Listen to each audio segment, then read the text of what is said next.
Good morning.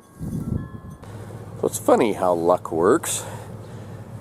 It's either really good for a while or it all falls apart at once. Seems like it's not gradual at all, either direction. But my aunt and uncle have gone up north for some doctor appointments. So I've been watching their horses and feeding them for a few days. Their water quit working. So I've been hauling water down to them. I went to go and do it yesterday and the truck wouldn't start. Cranks over good, but it wouldn't fire. Cindy's truck was doing that a while back. Turned out to be the crank sensor. So I put it in gear and pushed it ahead a little ways with the tractor, and it took a few tries, but I finally got it going.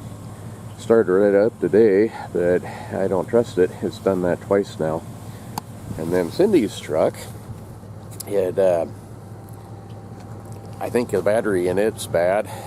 It's an older battery and it doesn't want to stay charged, so need to get a new battery.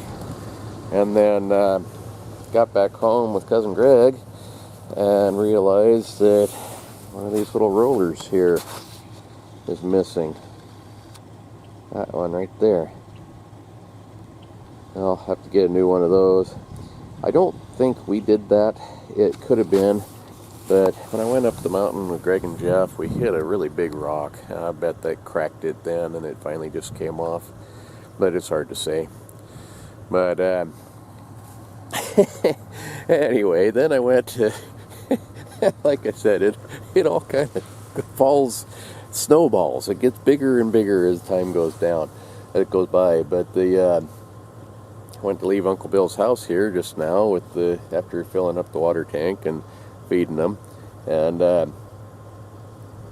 hit a bump and my heater quit working. Good thing it's almost spring, but it's still got some cold weather. It kind of went that heater.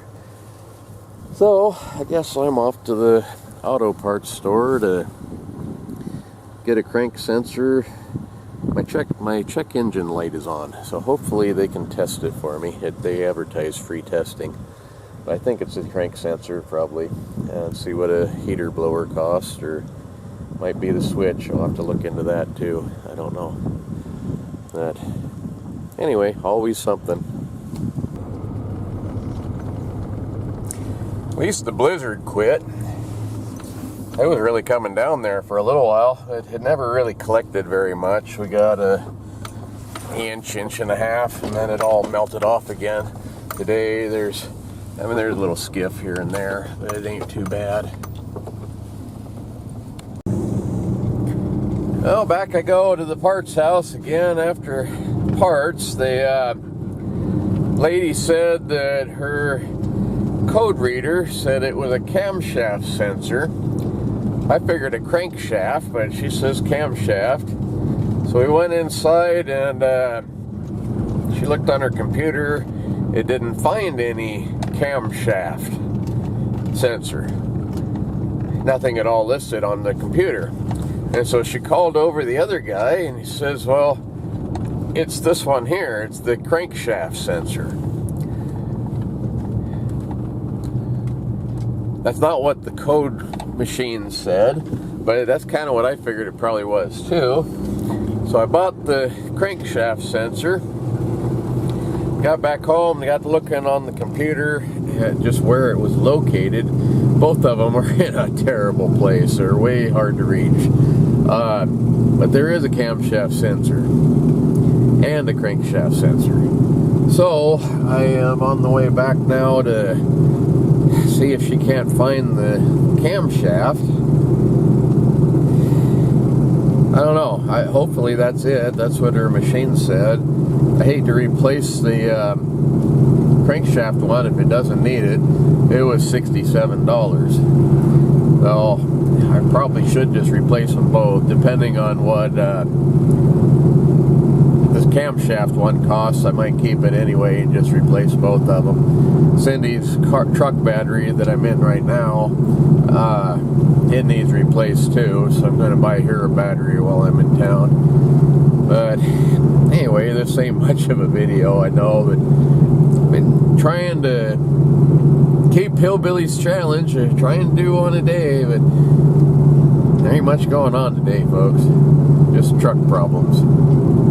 Oh, and the water tank. I called my uncle today, and he said, "Oh, it's not that water tank, it's the other one." I didn't know there was another one. The one I was trying to make work, it doesn't work anyway. So I probably hauled water for really no reason. But anyway, it doesn't matter. They've got water now, so I don't have to worry about them. Not having the best of luck here. Went to 2 auto parts stores. They couldn't find it in their computer what I was looking for. They finally did. They couldn't have them here for several days. Went to Napa. They had one finally. This is the gizmo.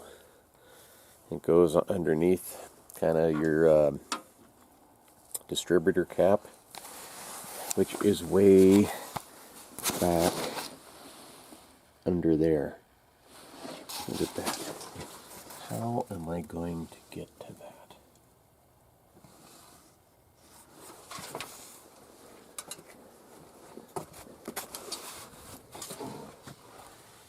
Can't even see it from this side.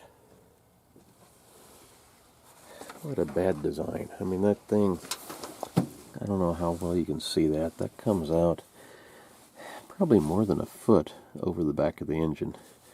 And the distributor cap's in the back of the engine. Why do they do this to people? At least this one, I was looking at this. You know, when I first looked at it, I didn't even think it had a distributor because it was so far back there I didn't see it. But it has spark plug wires and stuff, and I thought, well, okay, then it's got to, and it does. This one at least looks like an engine. We'll come over here to Cindy's. What is this? I don't see any spark plug wires. I think they're these square box things. There really are no spark plugs as far as I can tell. There's no distributor.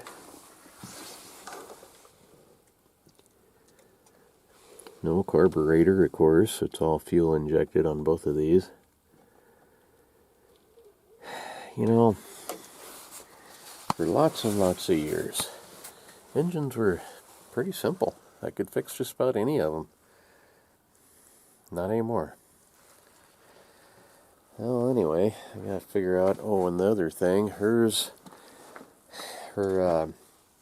battery. You know what, the batteries used to have a little, kind of a bunch of little dots on here to tell you how old they were. They don't have those anymore. There's something written here, and I can't see what it says. In fact, I think I just erased it. I did. But, I don't know how old that battery is, but it tests good. Her alternator tests good. So they're saying that it's got a battery drain someplace. I don't know.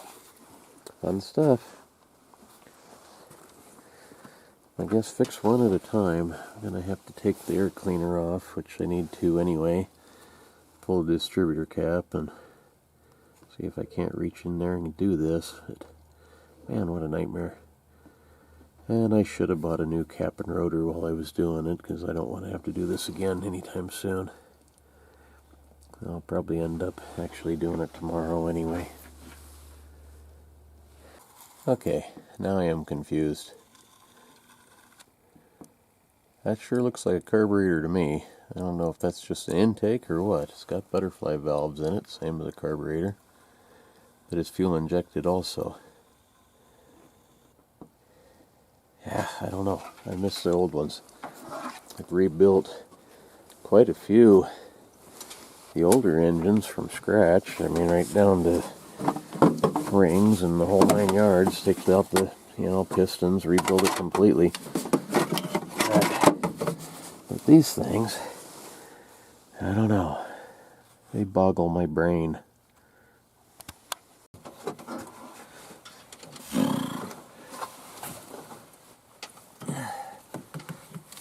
Okay, so I was able to get that out. It wasn't quite as bad as I thought it was going to be. It sure is awkward to reach. My cap and rotor, they do need replaced. I should have probably run into town and went and got another one. That'd be the smart thing to do, really. About got it back together now, though. Oh.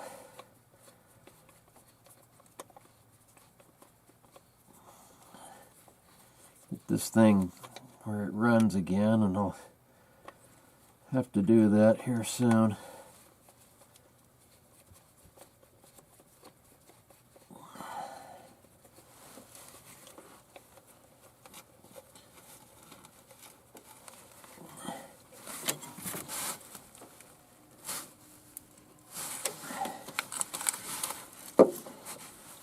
I miss the old distributor clips too.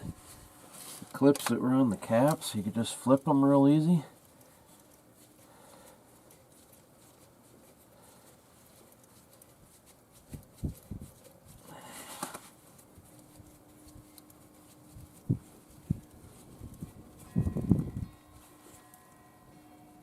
Okay. Yeah, that should do that. Ugh. Tell you, I'm kind of just laying on top of this thing. Not easy to reach at all, but I think I'm gaining. Well, get down off of here. Oh.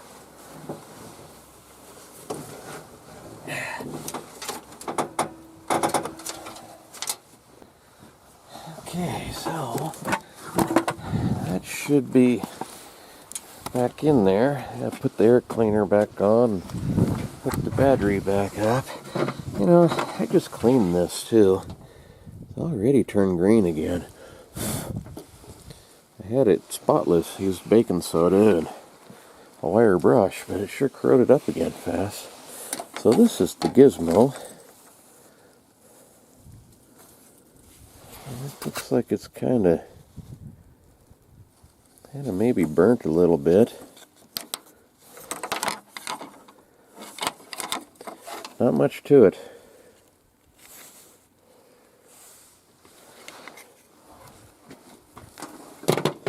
Hopefully that's the problem. But the other thing it could be is the crank sensor. And I kept that. I was going to take it back and get my money back, but I figured, well, before I return it, I'll make sure this thing works. But I don't know. I think it should, hopefully. Air cleaner looks better than I expected. It's kind of a pain to try to get this off, too. The cover is once again up underneath this thing. It's kind of hard to wiggle that out of there. Like I said, man, I've rebuilt a bunch of engines, but these newer ones, they're pretty complicated comparably. Too many electronic things, like that little guy that, I mean, I understand points and that sort of stuff. This sets your engine timing. I have no idea how, but I guess it does.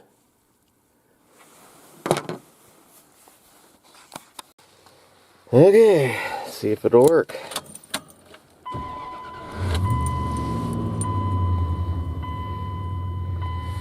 Well, seems to. That off. I hate radios in a truck. I never listen to them. I like to be able to hear the engine noise if it's making weird noises or not. And if you got any people with you, it's really hard to hear what you're saying or hear what they're saying with a bunch of banging and squealing like that. I'm not real fond of music. Anyway, hopefully I got this one figured out. Try this again here.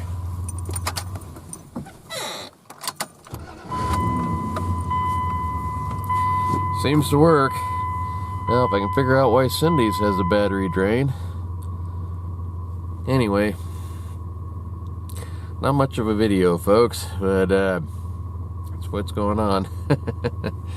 Oh, been trying to keep up on his challenge of one a day, and it ain't easy sometimes. There's just, life isn't really all that exciting most of the time. So have a great day, and see you next time. Bye.